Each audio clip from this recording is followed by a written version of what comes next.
Hello, my name's Kelly Lemon and we're here at Property Investor News XL and this is an exclusive interview with Steve. Stevie, thank you ever much for joining us. Pleasure. Yeah, so I think we've had 6 or 9 months of kind of unprecedented intervention, stamp duty, interest tax reliefs. The Bank of England's also been looking at underwriting standards in buy-to-let. So we've definitely had a period of intense intervention. It's not all played out in the market. Stamp duty changes for me will be absorbed in prices and people will change what they bid. Interest tax relief changes the cash flow economics for landlords very materially. It's driving people to consider buying in limited companies, moving to limited company structures, potentially deleveraging, trying to reduce low yielding or reduce high levels of debt in their portfolio. So I think that's it's a sensible and strategy that landlords should follow. It's undoubtedly kind of created nervousness in the market, but the fundamentals for investing and private rented for me are very, very solid. We've got a big supply-demand imbalance. We've got affordability issues for homeowners. We've got mortgage finance restrictions for homeowners. Economic immigration, political immigration. You've got greater household formation. So we're going to have more private rented stock in the UK. Nothing's going to change that. So I still think it'll be a very healthy market. But all of these changes, I think, will just sort of probably take a bit of the heat out of the market for the next couple of years. And I also think we've probably now had our range of intervention. I don't foresee an enormous amount more, but we'll just have to see how these changes kind of play out in the next couple of years, because nobody really knows. But my own view is that I think it will just dampen activity a little bit, but it's still a very, very sustainable market, and it's still a very attractive market for landlords. They're probably just entering into a period of slightly lower levels of gearing, and they just need to be thoughtful about interest rate rises and their costs. And that's my key message, really. The Bank of England has fundamentally said we're introducing minimum standards for underwriting buy-to-let. Those standards really are, the market is pretty much in accordance with them now anyway. Some areas of the market have gone beyond them, which is probably why they've been introduced, but it's not endemic. So I don't see a wholesale change in the lending environment for landlords. But what they do is that they do place an emphasis on yield, because there's a minimum cover ratio suggested of 125 of 5.5% interest, which if you want to borrow 75% loan to value means you need about a 5.2% yield on a property.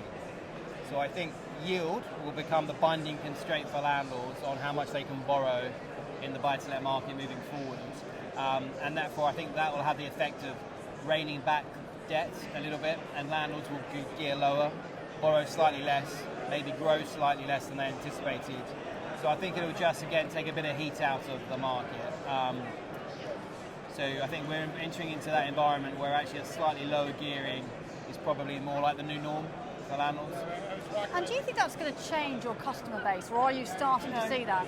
No, I mean, I think one other thing that the Bank of England's intervention has identified is that they are drawing a firm distinction between a portfolio landlord who owns 4 properties or more and an investor who owns less than 4.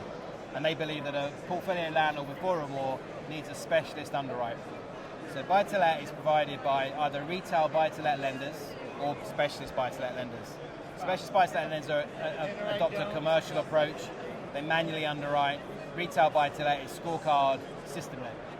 So all of these environmental changes shift, I believe, activity more into the specialist areas of the market. So I think you may see lenders who are historically retail look to do more specialists. So that might happen, but it will take time. Generally, I think all these changes shift and make the market more specialist, less retail, really, is my view.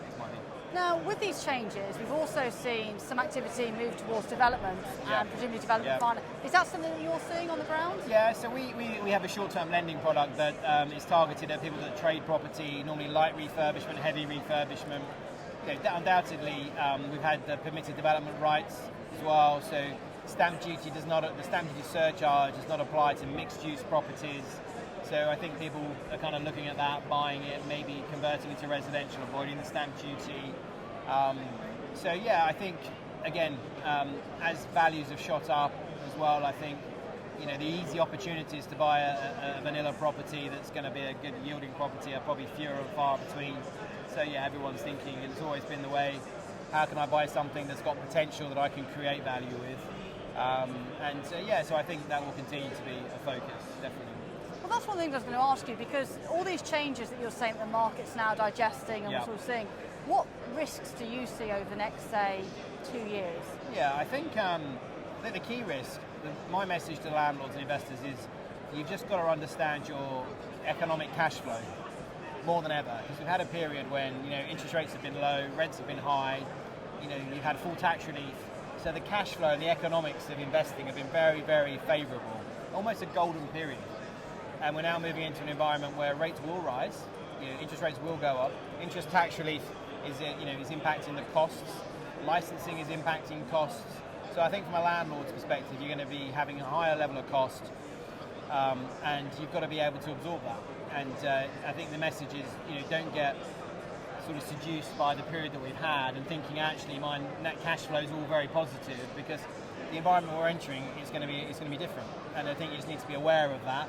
And you can do things to mitigate it. You can look at your costs, strategies to reduce your costs, whether it be incorporation in some ways, or looking at maybe rebalancing your portfolio away from lower yielding, or paying down some levels of your mortgage debt. So there are strategies you can do, but the key message is the cash flow economics for investing are going to be harder going forward than they have been.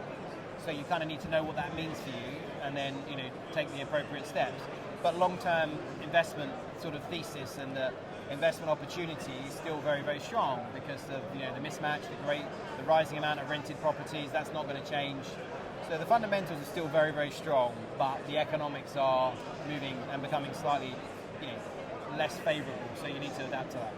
And what's your thoughts on the referendum? Is that sort of playing into it at the moment? Yeah, I think that's undoubtedly. I think the vote appears to be much closer than many people anticipated it would be. You probably understand why, because it's quite an emotive issue about sovereignty and Europe interfering with the UK's affairs. But we've also got an economic worry, because our markets are so intertwined now, and it's a global market now. And if we were not to be in the EU, I think undoubtedly in the short term it would create real challenges for the economy. Could manifest itself in a higher interest rate environment earlier. I think that's probably quite likely. I think that's definitely weighing on people's minds. Whether it's weighing on investors and landlords' minds, I'm not quite so sure. But I think that's much closer than people think, and that does have the potential to disrupt the market quite significantly. And finally, as we enter that new era you discussed, what is it, as a lender, what are you looking for in terms of criteria from I your... think for us it's always kind of sticking to what's been our core philosophy anyway, targeting experienced professional landlords who know what they're doing, lending responsibly. So we've always had a stressed interest rate affordability test. We've never geared higher than 75% LTV. So our sort of fundamentals have always been, we want to help landlords grow. We want them to help them grow responsibly. And you need to get your levels of leverage and gearing and debt finance right, and you need enough to help you grow and achieve your kind of investing ambitions. But you don't need, if you over borrow, you put everything at risk. So I just think sticking to those conservative foundations that served us well, continuing to do a very personal service. We underwrite all of our loans individually. We get to know our clients individually, and I think in this environment where it's all more complex, that's going to be really important to landlords, because you're not going to tick so many boxes. You're not going to be so easy to underwrite. So I think the environment, is kind of probably going to be conducive, and our proposition is, I think, well positioned for that. Steve, thank you very much for your time. Pleasure. Thank you for joining us here at Property Investor News. We're here at the Excel Centre. My name's Kelly Lemon, and this is Property Investor News.